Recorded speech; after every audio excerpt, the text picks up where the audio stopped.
Hi, welcome back to my dwindling journey. This is Jody. I want to thank everyone for all the support that I've gotten over the last few weeks since I posted my very first video. So I want to be completely respectful of your time, and I promise not to ramble on about my personal thoughts and issues too much because I want to respect your time, and thank you for tuning in, and I hope that you walk away with something from this that's going to help you with your journey. So, where I'm at, I am exactly 4 days post-op. So the last time I did a video, I was, I think, 3 weeks out. Now I'm 4 weeks post-op. So I went to Dr. Ariel Ortiz in Tijuana, Mexico at the Obesity Control Center. I was there and had surgery on March 8th.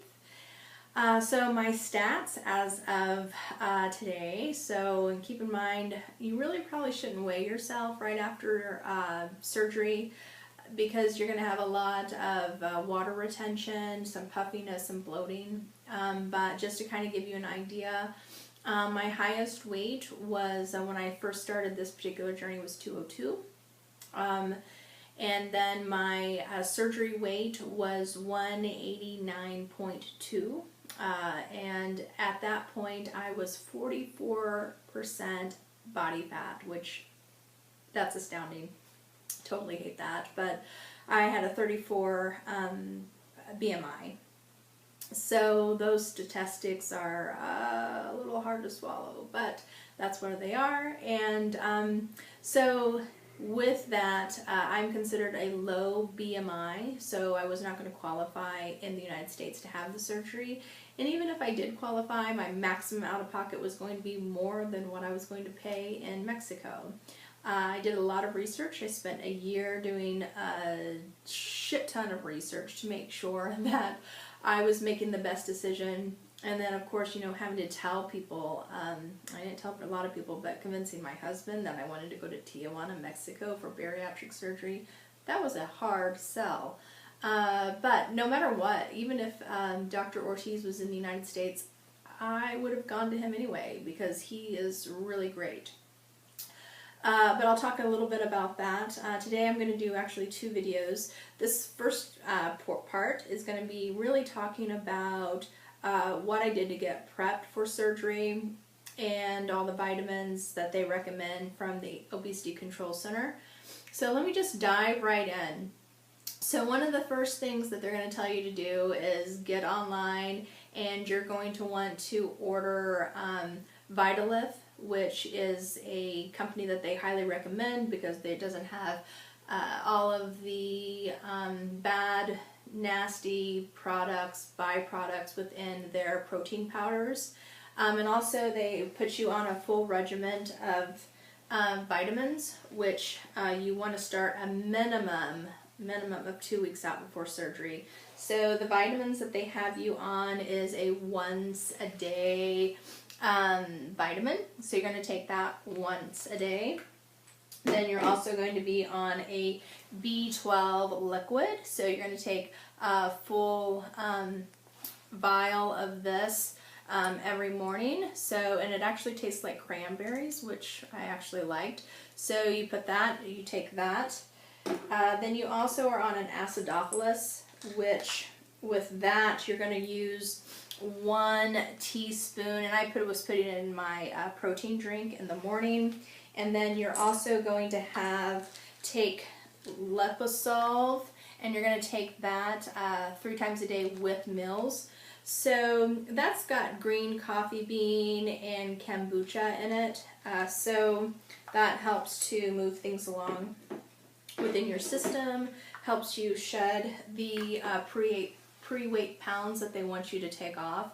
So everybody has a predetermined weight amount that they want you to take off before the surgery.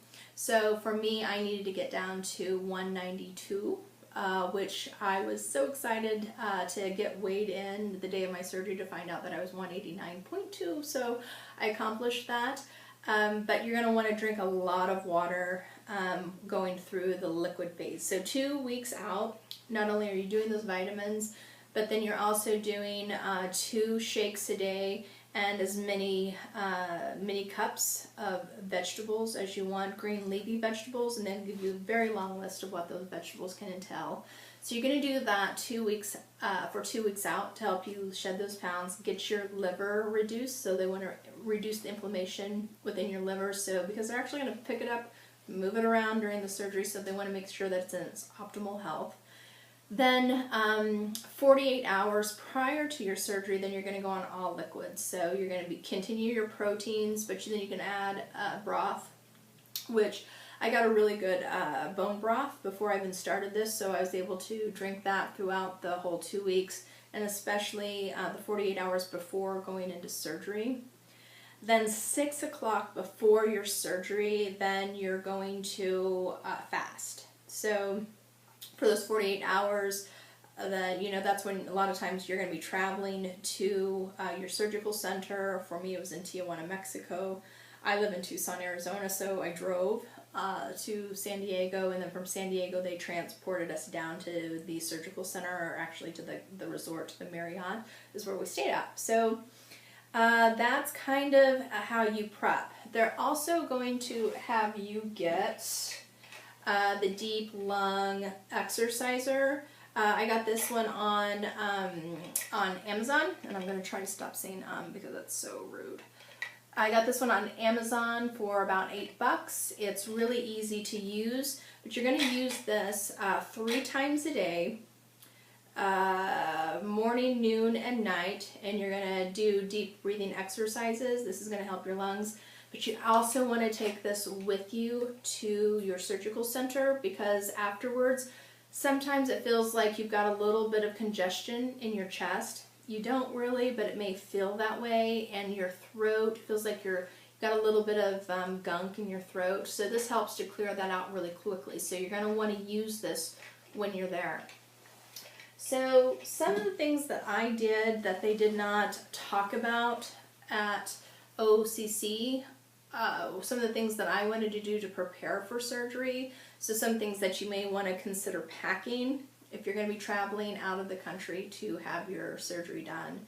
So I took a thermometer with me.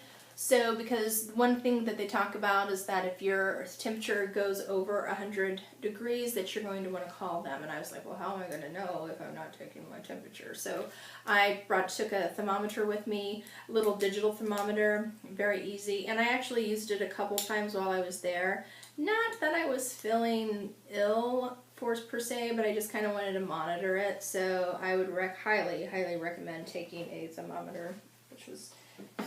another thing that they did not talk about at OCC was preparing your body actually for the surgery, preparing your skin, because you want to make sure that your skin is free of germs, bacteria, any flaky skin that you may have. So my husband had just had spine surgery, and one of the things that we had to do is do a very comprehensive skin prep for him before his surgery on the area where the incisions were going to be. So I kind of followed the same steps that his surgeon had him do for his spine surgery.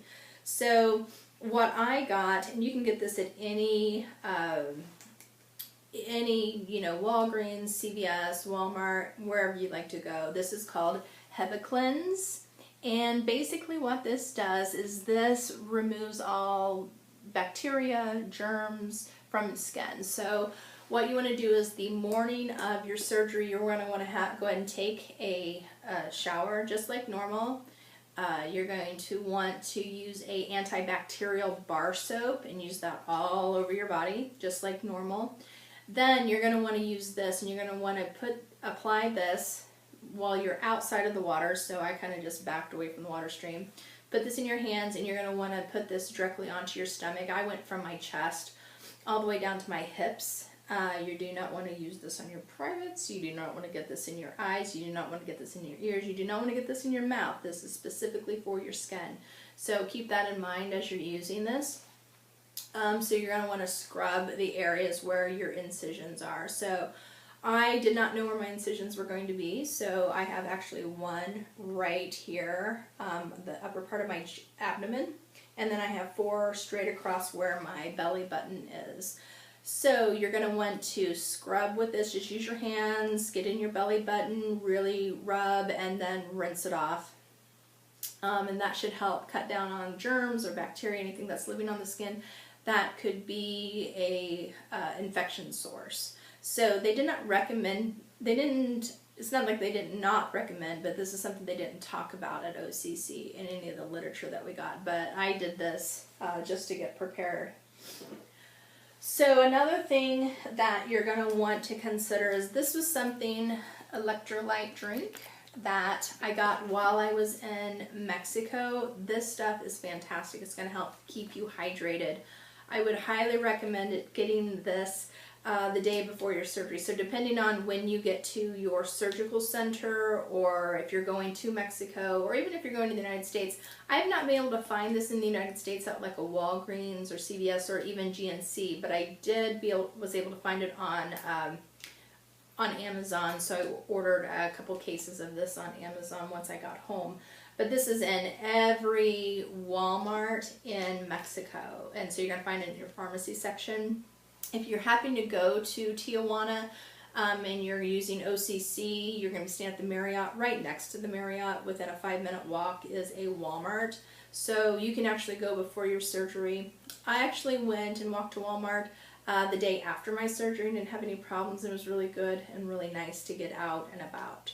So these are some things that you might want to think about if you're getting ready for the surgery. And so I'm going to do a second part and talk about how I'm feeling since the surgery, and also to go into a little bit more in depth about what it's like to travel in Mexico and how to prepare all of this for Mexico, and hopefully I can take out some of the fear. So I hope your journey is going very well. I'm excited to finally be on my journey a little bit further in, and I'm excited about sharing it with you. So thanks for tuning in, and have a great day, and let's continue our dwindling journeys together. Have a good day. Bye.